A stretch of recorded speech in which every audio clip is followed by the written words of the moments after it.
আজ তোমাদের সাথে বরিশালে অরিজিনালি যে চিংড়ি ভুনা সেই রেসিপিটাই শেয়ার করব। তো চলো ঝটপট রেসিপিটা দেখে নাও। তার জন্য প্রথমে একটা ভাজা মশলা রেডি করে নেব। ধনে, জিরে, তেজপাতা, শুকনো লঙ্কা, এলাচ, দারচিনি, লবঙ্গ, জয়িত্রী, জয়ফলটাকে ভালো করে শুকনো খোলায় ভেজে নিয়ে ঠান্ডা করে একটা গুঁড়ো করে নেব। কড়াইয়ে সর্ষের তেল গরম করে নিয়ে চিংড়ি মাছগুলোকে আগে থেকে লবণ হলুদ মাখিয়ে রেখেছিলাম, হালকা একটু ভেজে নেব। এখানে একটা কথা বলে রাখি, চিংড়ি মাছ কিন্তু বেশি ভাজলে শক্ত হয়ে যায়। তারপর চিংড়ি মাছগুলো তুলে নিয়ে ওই কড়াইয়ের মধ্যেই সামান্য একটু তেল দিয়ে জিরে আর তেজপাতা ফোড়নে দিয়ে পেঁয়াজ কুচিটাকে দিয়ে লাল লাল করে ভেজে নেব। দিয়ে দিলাম স্বাদ মতো লবণ, একটা গোটা টমেটো, আদা রসুন লঙ্কা বাটা।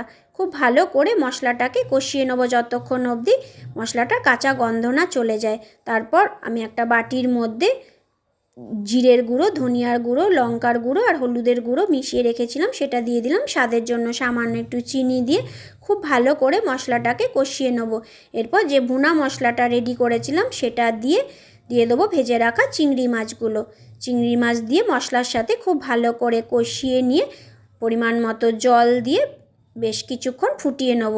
নামানোর ঠিক আগে সামান্য একটু লঙ্কা কুচি আর ধনেপাতা কুচি দিয়ে নেড়ে চেড়ে নামিয়ে নিলেই তৈরি হয়ে গেল আমাদের চিংড়ি ভুনা। গরম ভাতের সাথে এই চিংড়ি ভুনা রেসিপিটা একবার ট্রাই করে দেখো, দারুণ মজা লাগে খেতে কিন্তু। তো এইভাবে একবার চিংড়ি ভুনা বানিয়ে দেখতে পারো।